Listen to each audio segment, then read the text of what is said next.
escala internacional, apoiado pela direita, etc., o Lula aparece, ele e sua esposa, dizendo que esquerda e direita não existe mais. É um desarme ideológico. O Lula é um irresponsável que não utiliza a condição de primeiro pedagogo do Brasil para expor ao povo que está submetido ao medíocre WhatsApp, à indústria cultural, que tem 30% de analfabetos e analfabetos funcionais, que não tem um grau de sindicalização elevado, que está nas organizações populares destruídas, e que, então, por essa razão, o presidente da República tinha que ter um protagonismo como o Chaves. Esse cara está anunciando aí hoje que esquerda e direita não funciona mais, Wilson. Pois é, viu, Neudo?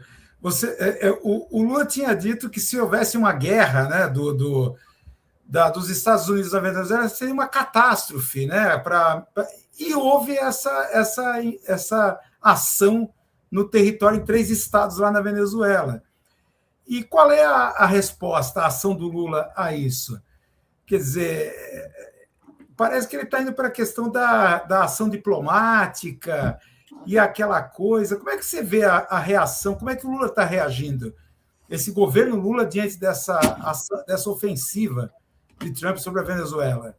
Bom, a ofensiva de Trump na Venezuela, eu quero fazer uma precisão. Se trata de um atentado terrorista de Estado contra um país, que foi decidido em 1 ou 2 horas a operação militar. Mas, como disse o general Dan Kane, que acompanhou Trump na entrevista coletiva, foram meses de preparação. Estão ali nas águas do Caribe, perto de Marquetia.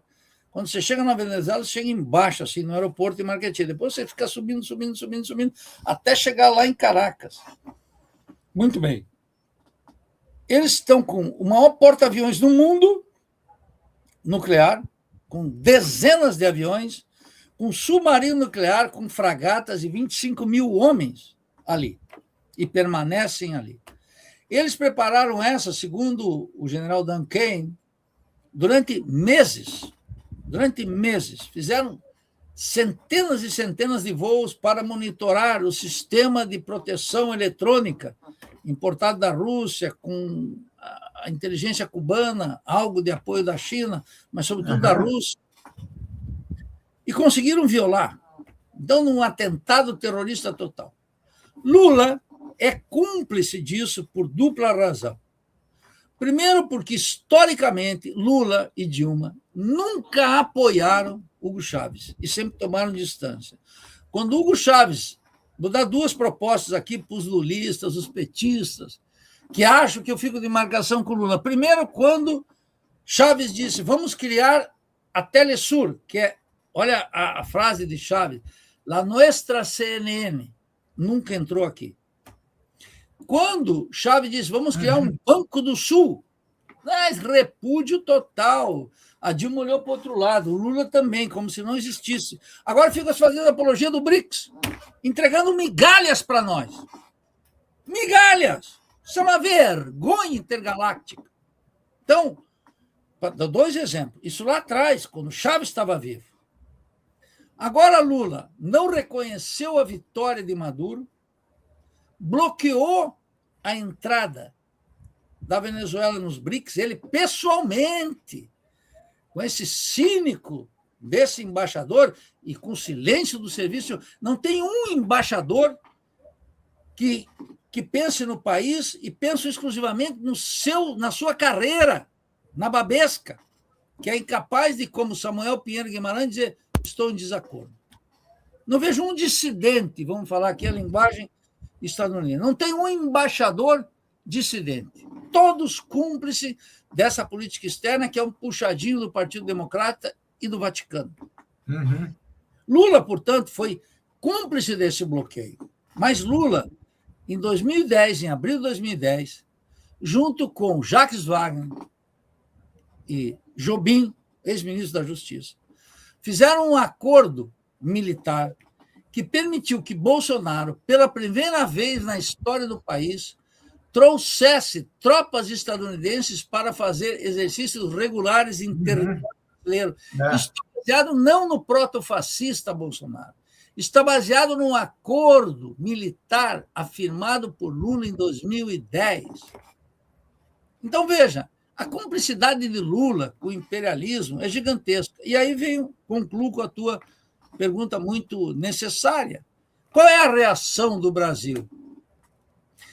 A diplomacia brasileira não fala em captura e em sequestro, fala em captura e não fala em sequestro do presidente, não fala como se fosse um ato terrorista de Estado, e faz aquela linguagem cínica do Itamaraty, que é um corpo diplomático despreparado para a defesa da soberania do Brasil, que não conhece a cultura. A maioria dos nossos embaixadores são criados no Instituto Rio Branco como se estivessem no reino da Branca de Neve. Eles não estão formados na concepção centro e periferia, de dependência, de subdesenvolvimento, no conceito de imperialismo. Eles estão preocupados mais na sua carreira individual, na sua concepção ególatra das viagens pagas em dólares, do que nas entranhas do nosso país. Eu me indigno com essa elite que fala o Itamaraty é um dos órgãos de Estado mais preparados, mais serviço ao imperialismo, servir aos Estados Unidos, submetido gente que não é capaz de assumir uma distensão, uma dissidência em relação a esse establishment que está aí. Então, a nota do Lula é de um cinismo e já está insinuando duas coisas. Primeiro, uma espécie de neutralidade. E como o presidente do Congresso, lá na Venezuela, agradeceu ao Lula, não é? Porque eles estão numa situação que eles precisam agarrar em qualquer apoio que seja minúsculo. Eles precisam, porque eles estão sob uma pressão militar, diplomática, e uma opinião pública manufaturada ao longo dos anos, que é uma ditadura que tortura, que mata, que prende, que é narcotráfico, que é bandida e etc., os bolivarianos que estão no governo precisam se agarrar em qualquer aceno. E Lula, então, depois de ser cúmplice desse atentado terrorista de Estado, insinua-se como tal. Em primeiro lugar, essa posição, que é mais uma posição cínica e cúmplice dos Estados Unidos. Que Trump, o que o Lula faz? Não, estamos aqui para buscar uma saída negociada. O Trump está dizendo isso. O Trump fez a intervenção, sequestrou o presidente. Vamos ver aquela farsa política, como é que vai se desenvolver dentro dos Estados Unidos. Ele está com uma dificuldade imensa por problemas políticos, inflação, política, vem uma eleição pela frente, não é fácil a situação de Trump. E ele blefa a todo momento, mas aqui a esquerda liberal ela acredita nos blefes e nas declarações de Trump. Por exemplo, nós vamos administrar todo o petróleo. Bem, a Chevron está lá o tempo inteiro dentro da Venezuela, nunca deixou de estar. E o ceticismo, mesmo da mídia burguesa, CNN e Globo, sobre o apetite das petroleiras para investir de um ceticismo completo, que mostra que Trump está negociando com o governo e o governo está negociando com o Trump por razões óbvias. E o Lula, o que está dizendo? Não, vamos negociar. Quer dizer, o Lula segue na batuta de Trump, que disse, eu tenho uma química com esse cara. Lembra quando como Obama falou que o Lula era o cara. Swing, na Casa Branca, disse, that's the guy, eu gosto desse cara. Agora, o republicano também diz, eu tenho uma química com esse cara. E sabe o que o Lula diz cinicamente? Eu tenho uma petroquímica com o Trump. Está aí nos vídeos, você que é lulista, veja, eu tenho uma petroquímica. Olha a linguagem petroquímica de Lula, que dizendo o seguinte, cara, eu entendo o que você quer.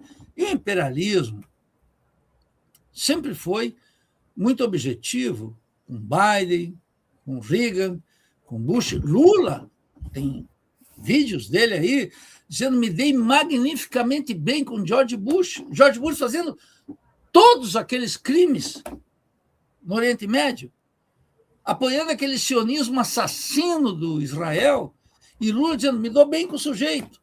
Agora a mesma coisa, Trump atacando e Lula dizendo, não, eu estou em negociação, acho que você sabe. Quer dizer, Lula não tem nenhum compromisso com a humanidade, com os trabalhadores do mundo, tem com Washington e com o Vaticano. Se o Papa falar, o Lula está alinhado. Se Trump falar, o Partido Democrata vai falar, ele está alinhado. Então, é um desastre, antes, durante e no futuro.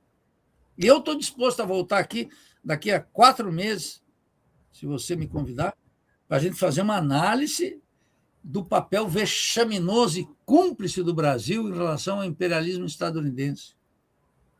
E como é que você vislumbra uma possibilidade de ruptura soberana do Brasil diante dessa situação dos Estados Unidos, que parece que o Brasil vira um observador dessa nova doutrina Monroe, né, de tratar aqui a América do Sul como um quintal norte-americano. Como é que você vê a possibilidade, como seria possível essa possibilidade de ruptura? Bem, primeiro que o Brasil não é observador, o Brasil é cúmplice. Cúmplice, né? Cúmplice porque a família Bolsonaro são os escoteiros, né? Carlos Bolsonaro, que está lá, o homem que fazia hambúrguer nos Estados Unidos, é um cachorro do imperialismo, está lá, é um gangster, é um mascote. E Bolsonaro aqui é seu representante maior. Mas veja, o imperialismo, Wilson, não tem fidelidade. O imperialismo estava casado com Bolsonaro. O que fez? Descartou Bolsonaro. E agora está casado com Lula. O que vai fazer? Vai descartar Lula. O imperialismo não tem amigos. O imperialismo era inimigo de Noriega. Corrompeu Noriega. Depois descartou Noriega, mandou ele para a cadeia. E assim nós temos dezenas de exemplos. Temos também exemplos na América Latina de presidentes que se mantiveram firmes, praticando uma política anti-imperialista. Então, o Brasil não está como observador, o Brasil está cúmplice da política imperialista. Agora você me pergunta, Nildo, pode ter uma ruptura? Pode, por que descartá-la?